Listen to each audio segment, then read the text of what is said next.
લઘુકથા કમાડ ખોલું ને વસંત.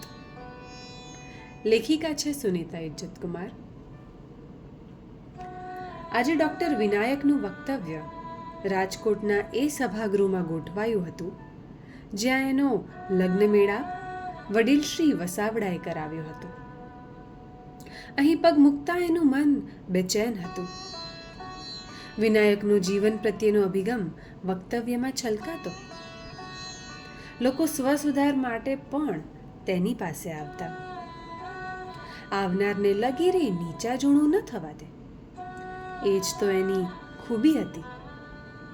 બીજાને પાઠ ભણાવવાની ભાવના સાથે આવતી સ્ત્રીઓ પણ સૌને સાચવવાની કૂણી લાગણી સાથે ઘર ભણી વહેતી.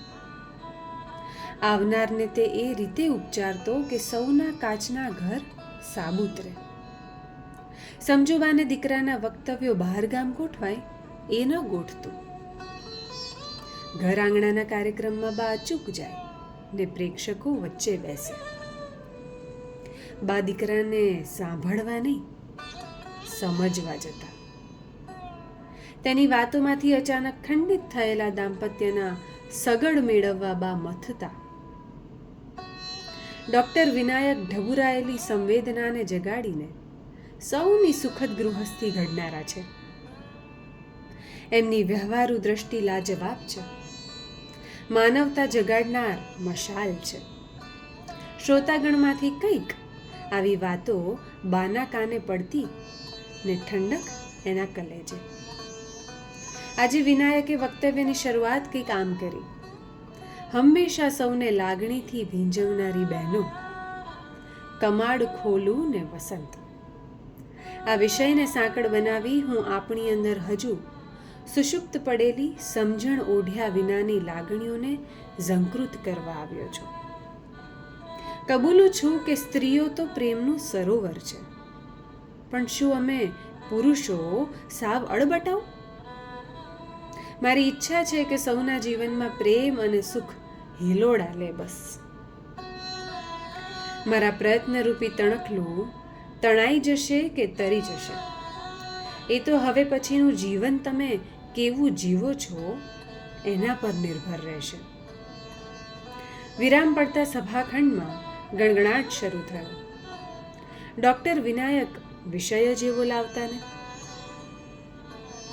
ભાવ વિભોર થયેલી એક વૃદ્ધાએ બાજુમાં બેઠેલી બુરખાધારી યુવતીને પૂછ્યું, હે બેટા, એવું કોઈ હોય ખરું કે જેનામાં વિનાયકને સાંભળીને કોઈ સારપ ન રોપાય? આંચકો લાગ્યો હોય તેમ યુવતીએ જગા જ બદલી નાખી.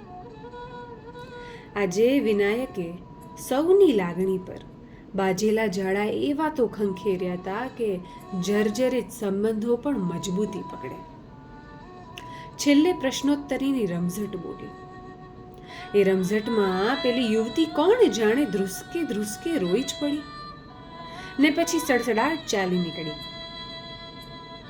હવે અસ્વસ્થ બનેલા વિનાયકે હળવેકથી વક્તવ્ય સંકેલી લીધું.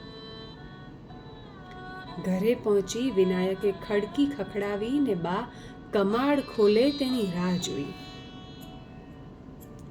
કમાડ ખુલતા જ આભા બનેલા વિનાયકને હળવેકથી માલિપા ખેંચી ફટાક કરતું કમાડ વાંચતા વસંત બોલી, અમે કંઈ જેવા તેવાનું પડખું ઓછું ને સેવ્યું છે કે ભવ એડે જવા દઈએ હે? પૂર બહારમાં ખીલેલી વસંત કમાડની બેઉ બાજુ મહેકી રહી.